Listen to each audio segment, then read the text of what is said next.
အားလုံးပဲမင်္ဂလာပါအခုဖတ်ပြပြီးမှာကတော့ဆရာဟိန်းလက်မြန်မာပြန်ဆိုသည့်ဂန္ဒီကိုရိုင်းရေးထုတ်ပတ်တီတစ္ဆာတရားနှင့်ရှင်သောကျွန်ုပ်၏စမ်းသပ်မှုဇလန်းစာအုပ်မှာအပိုင်းလေးခေါင်းစဉ်လေးအနစ်နာခံလိုစိတ်မြင့်လာခြင်း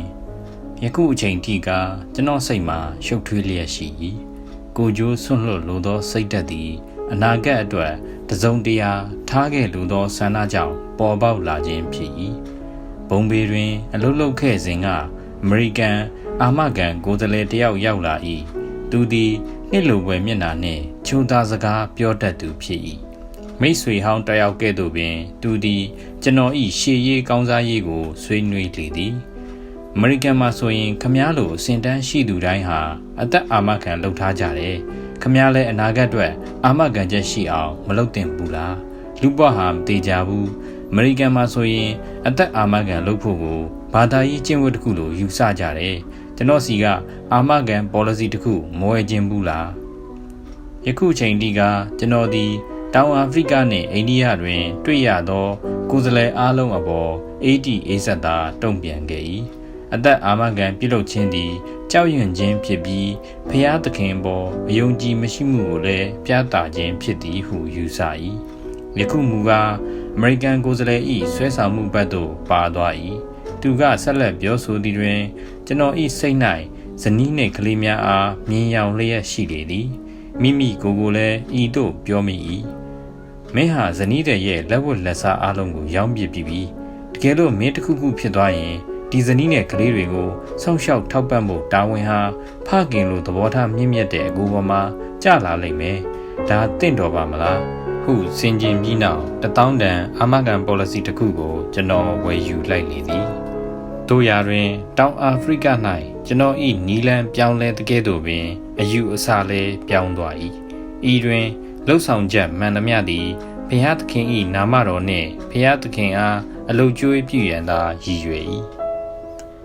တောင်အာဖရိကတွင်ကျွန်တော်ဘလောက်ကြာနေရမည်ကိုမသိပေအိန္ဒိယပြည်သို့ပြန်မှရောက်ပါမလားဟုလည်းတွေးတောပူပန်နေ၏ထို့ကြောင့်ဇနီးနှင့်ကလေးများအားကျွန်တော်နှင့်အတူခေါ်ယူထားရန်ဆုံးဖြတ်လိုက်သည်ဤအစီအစဉ်ကကျွန်တော်အားအာမခံ policy အကြောင်းတွေးမိစေပြီးအာမခံကိုယ်စားလှယ်ဆွဲဆောင်ရပါမိသည့်အတွက်ရှက်မိပါသည်အကယ်၍ကျွန်တော်၏အကိုသည်ဖခင်၏အခြေအနေမျိုးအမှန်တကယ်ရှိပါကကျွန်တော်၏မုတ်ဆိုးမကိုထောက်ပံ့ရသည့်တိုင်အောင်တာဝန်ပြီးသည်ဟုယူဆမည်မဟုတ်ချေထို့ပြင်ကျွန်တော်သည်သူများထက်စောစောတည်မည်ဟုအဘဲကြောင့်တွေးတောသင့်ပါသည်မိတို့ဖြစ်စေတကယ်တမ်းကာကွယ်စောင့်ရှောက်သူကကျွန်တော်နှင့်ကျွန်တော်၏အကိုမဟုတ်ဘုရားသခင်သာသည်ကျွန်တော်၏အသက်ကိုအာမခံထားခြင်းဖြင့်ဇနီးနှင့်ကလေးများ၏ကိုအားကိုလိုစိတ်ကိုဖျက်ဆီးပြရလဲရောက်ပေသည်သူတို့သည်သူတို့ကိုသူတို့အဘဲကြောင့်မဆောင်ရှောက်နိုင်ရမည်နီကဘာပေါ်ရှိမရေမတွက်နိုင်သောဆင်းရဲသားအိမ်အောင်စုများသည်ဘလို့ဖြစ်နေပါသလဲကျွန်တော်ကသူတို့တဲကတရားဟုဘာကြောင့်မယူဆနိုင်ပါသလဲဤတို့သောအတွေ့များသည်ကျွန်တော်ဤစိတ်တွင်ပေါ်ပေါက်လျက်ရှိ၏တို့ရာတွင်ထိုအတွေ့များအတိုင်းမပြုလုပ်သေးပေတောင်အာဖရိကတွင်နေစဉ်အာမခံကြီးတစ်ခုအတွက်ငွေပေးဆောင်ခဲ့သည်ကိုမှတ်မိပါသည်အပြင်ဘက်ကအခြေအနေများကလည်းဤအထွေးခေါ်ကိုထောက်ခံလျက်ရှိ၏တောင်အာဖရိကတွင်ပထမဆုံးနေထိုင်ခဲ့စဉ်ကခရစ်ယာန်ဘာသာ၏ဩဇာတက်ရောက်မှုကြောင့်ကျွန်တော်တွင်ဘာသာရေးစိတ်ဓာတ်ပေါ်ပေါက်လာခြင်းဖြစ်၏ယခုမူ၎င်းကိုတီယိုဆိုဖီဝါဒ၏ဩဇာတက်ရောက်လျက်ရှိ၏မစ္စတာရစ်သည်တီယိုဆိုဖီတယောက်ဖြစ်ပြီးဂျိုဟန်နစ်ဘတ်ရှိသူ့အဖွဲ့နှင့်ကျွန်တော်ကိုမိတ်ဆက်ပေ၏သူတို့နှင့်ခြားနားချက်များစွာရှိသဖြင့်ကျွန်တော်အသင်းသားတယောက်ကမဖြစ်ခဲ့ကြသို့သောတီယိုဆိုဖီဝါဒီတိုင်းလိုနှင့်ကတီကျွမ်းခဲ့၏သူတို့နှင့်နေ့စဉ်ပင်ဘာသာရေးအကြောင်းဆွေးနွေး၏တခါတရံတီယိုဆိုဖီဝါဒစာအုပ်များကိုဖတ်ကြ၏တခါတရံသူတို့၏အစည်းအဝေးများတွင်မိန့်ခွန်းပြောရသည်တီယိုဆိုဖီဝါဒ၏အဓိကအချက်မှာညီရင်းအကိုစိတ်သက်မြင့်တင်ရန်ပင်ဖြစ်သည်ကျွန်တော်တို့သည်ဤအကြောင်းကိုအတော်ပင်ဆွေးနွေးကြ၏ကျွန်တော်ကဤရွယ်ချက်နှင့်ဆန့်ကျင်စွာပြုမှုပြောဆိုသောအသင်းသားများအားဝေဖန်ပါသည်ဤဝေဖန်မှုကအကျိုးရှိသည်မိမိကိုမိမိပြန်လဲဆန်းစစ်လာမိစေသည် အပိုင်းလေးခေါင်းစဉ်ကကိုယ့်ဘာသာကိုစမ်းစစ်ခြင်း1893ခုနှစ်တွင်ခရိယန်မိတ်ဆွေများနှင့်တွေ့ရစဉ်ကကျွန်တော်လူသစ်တစ်ယောက်သာဖြစ်၏သူတို့ကကျွန်တော်ကိုယေရှု၏အဆိုအမိန့်များကိုနားလည်လက်ခံလာအောင်အထူးစီယုံကြသည်ကျွန်တော်ကသူတို့ပြောသမျှကိုနှိမ့်နှိမ့်ချချနှင့်လေးလေးစားစားနာယူပါသည်ထိုအချိန်ကကျွန်တော်ကဟိန္ဒူဘာသာကိုအစွမ်းရှိသမျှလေ့လာသည့်အပြင်အခြားဘာသာတရားများကိုလည်းနားလည်အောင်အားထုတ်ပါသည်1903ခုနှစ်တွင်ကအခြေအနေမှာတစ်မျိုးဖြစ်၏တီယိုဆိုဖီမိတ်ဆွေများကကျွန်တော်ကိုသူတို့အသင်းထဲဆွဲခေါ်လိုသည်မှာမှန်၏သို့သောရည်ရွယ်ချက်မှာကျွန်တော်ထံမှဟိန္ဒူတယောက်အနေနှင့်တစုံတစ်ခုရလိုသောကြောင့်ဖြစ်၏တက္ကတလေ့လာမှုသည်မပြောပလောက်ကြောင်းဟိန္ဒူကျမ်းစာများ၏မူရင်းကိုမဖတ်ဘူးကြောင်းဘာသာပြန်ကိုလည်းအ ਨੇ အကျင့်သာဖတ်ဖူးသေးကြောင်းကျွန်တော်ကရှင်းပြပါသည်သို့သောသူတို့သည်တန်တရားနှင့်နောင်ဘဝကိုယုံကြည်သူများဖြစ်သည့်အားလျော်စွာကျွန်တော်ကသူတို့အားအနှဲငယ်တော့ကူညီနိုင်လိမ့်မည်ဟုထင်ကြ၏အချို့မိတ်ဆွေများနှင့်အတူစွာမိဝိဝေကနန္ဒ၏ရာဇယောဂကျမ်းကိုလေ့လာပြီးမိတ်ဆွေအချို့နှင့်M.N. ဒိဝေဒီ၏ရာဂဇရောဂကျမ်းကိုဖတ်ပါသည်မိတ်ဆွေတယောက်နှင့်အတူပန်တာဂျာလီ၏ယောဂတုတ်တများကိုဖတ်ရှုပြီးမိတ်ဆွေများစွာနှင့်အတူဘဂဝတ်ဂီတလေ့လာပါသည်ကျွန်တော်တို့တုတ္တကဝေတီအသင်းတစ်ခုကိုတီထောင်ပြီးအချိန်မှန်စဖတ်ကြသည်ကျွန်တော်သည်ဆွဲဆောင်မှုရှိလာသောဂီတကိုယုံကြည်နေပြီဖြစ်၏ထို့ထက်ပို၍၎င်းကိုလေးလေးနက်နက်လေ့လာရန်လိုအပ်သည်ဟုလည်းထင်မြင်မိ၏ထို့ကြောင့်ကျွန်တော်တွင်ရှိသောဘာသာပြန်စာအုပ်နှစ်အုပ်ကိုအားပြုပြီးမူရင်းတက္ကတကိုနားလည်အောင်ကြိုးစားရသည်နေ့စဉ်တစ်ပိုက်နှစ်ပိုက်ဆိုသလိုအရာကြက်ရန်လဲဆုံးဖြတ်ခဲ့၏ထို့အတွက်နနက်ခင်းပိုင်းတွင်ဘာသာရေးထုံးစံအရရေချိုးသောအချိန်ကိုအသုံးပြု၏၎င်းမှာသွားတိုက်ရန်အတွက်15မိနစ်ရေချိုးရန်အတွက်မိနစ်20စုစုပေါင်း35မိနစ်ကြာသည်သွားတိုက်ခြင်းကိုကျွန်တော်သည်အနောက်တိုင်းဖက်ရှင်အရမတ်တရက်၍ပြုလုပ်လေရှိ၏ထို့ကြောင့်သွားတိုက်သောနေရာနေရန်တွင်ဂီတကျမ်းမှစာပိုက်များကိုစာရွက်နှင့်ရေး၍ကတ်ထား၏ထိုအချိန်သည်အသစ်ကျက်ရန်ရောရာပြီးသားကိုပြန်ဆိုရန်ပါလုံလောက်ပေသည်ဤနည်းဖြင့်13ခန်းတိတိကိုအလွတ်ရခဲ့လေသည်တို့ရာတွင်နောင်တွင်ကဘဝဝဂီတကျမ်းစာကြက်ချင်းကိုရက်ဆိုင်၍အခြားလုပ်ငန်းများနှင့်တစ္ဆာဂျဟတာဝန်များကိုအလေးပေးဆောင်ရွက်ခဲ့ရလေသည်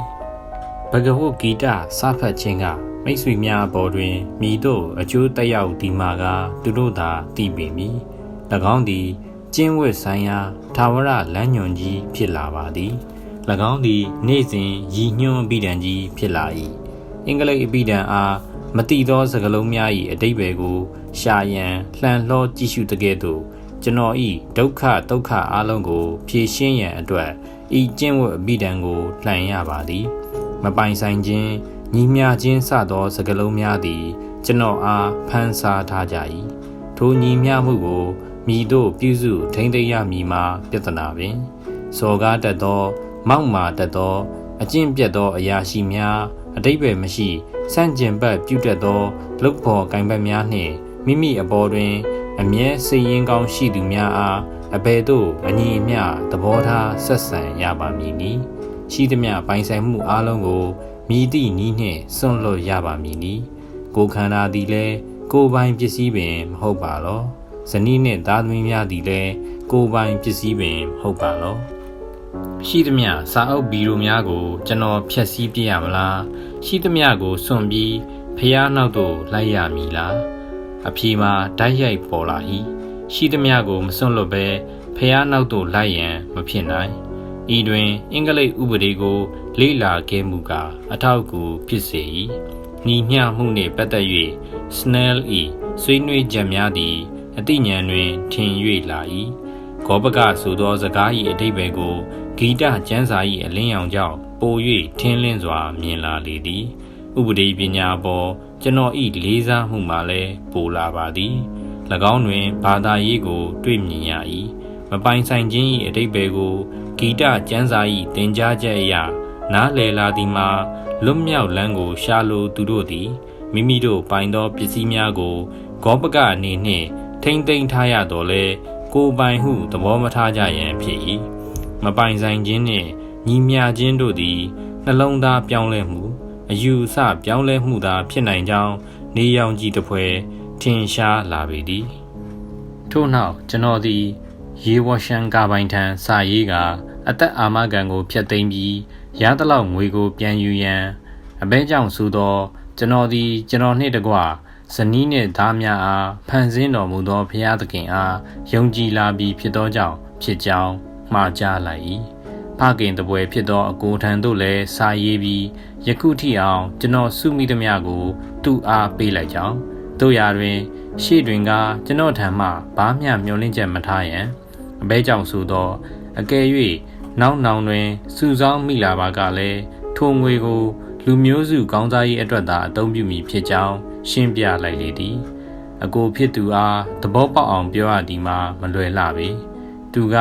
ကျွန်တော်အနေနဲ့သူ့ဘော်တွင်တာဝန်ရှိကြောင်းတင်းမာပြန်၍ရှင်းပြ၏ကျွန်တော်ကဖခင်တက်ပို၍ပညာမရှိတဲ့ကြောင်းသူကပြော၏ကျွန်တော်ကသူ့လိုပင်မိသားစုအားထောက်ပံ့ရမည်ဟုလည်းဆို၏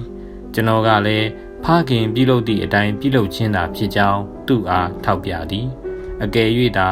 မိသားစုဆိုသောစကား၏အဓိပ္ပာယ်ကိုအနှဲငယ်ချဲ့ထွင်လိုက်လျင်ကျွန်တော်အပြုမူသည်အမျှော်မြင်ရှိမှုဖြစ်သည်မှာထင်ရှားလာပေလိမ့်မည်အကိုကလုံးဝအဆက်အသွယ်ဖြတ်လိုက်သည်စိတ်ထိကြိုက်မိတော်လဲမိမိ၏တာဝန်ကိုဆွန့်လွတ်လိုက်ခြင်းမှာပို၍စိတ်ထိကြိုက်မည်ဖြစ်သည်ဖြင့်နည်းသောထိကြိုက်မှုကိုရွေးချယ်လိုက်ပါသည်တို့ဖြစ်တော်လဲသူ့အပေါ်တွင်ကယခင်ကလိုပင်လေးစားယိုသေးလျက်ပင်ရှိပါသည်သူ့အနေနဲ့ကျွန်တော်ငွေကိုရလိုသည့်ထက်ကျွန်တော်အားမိသားစုအပေါ်ကောင်းမွန်စွာတာဝန်ကျေစီလိုခြင်းသာဖြစ်ပေသည်သူကွယ်လွန်ကာနီးအချိန်ရောက်သောအခါတွင်ကကျွန်တော်အယူဆမှန်ကန်ကြောင်းတွေ့မြင်သွားလေသည်သေမင်း၏ကတွင်ဝါသို့ရောက်နေစဉ်တွင်သူသည်ကျွန်တော်ကိုတနာစွဲစာတစ်စောင်ရေးလိုက်လေသည်သူ၏အမားကိုလည်းတောင်းပန်ထားလေသည်သူ့သားများကိုလည်းတင့်တယ်လို့စီမံရန်အနှံ့၏ကျွန်တော်ကိုအလွန်မင်းတွေ့ကျင်ကြောင်းလည်းအကြောင်းကြ၏သူကတောင်အာဖရိကသို့လာလိုကြောင်းကြေးနန်းရက်လက်ရာလာရန်ကြေးနန်းပြန်လိုက်သည်သို့တော့၎င်းမှာအကောင့်ထဲမပေါ်ခဲ့ပြီသူ၏သားများနှင့်ပတ်သက်သောသူ၏ဆန္ဒမှာလည်းမပြေဝခဲ့ကြသူသည်တောင်အာဖရိကသို့မလာမီကွယ်လွန်သွားရှာပြီးသူ့သားများမှာလည်းယခင်ဘဝဟောင်းတွင်သာပျော်မွေ့ကြကပြုပြင်ပြောင်းလဲမှုမရှိကြ၎င်းမှာသူတို့၏အပြစ်မဟုတ်မိမိ၏တဘာဝကိုဘယ်သူတားဆီးနိုင်မှာမလဲမွေးကလေးကပါလာသောဇယိုက်ကိုဘယ်သူဖျောက်ဖျက်နိုင်မှာမလဲမိမိ၏ကလေးများကိုမိမိ၏လမ်းသို့လိုက်စေရန်မျှော်လင့်ခြင်းသည်အချီးနှီးလာသည်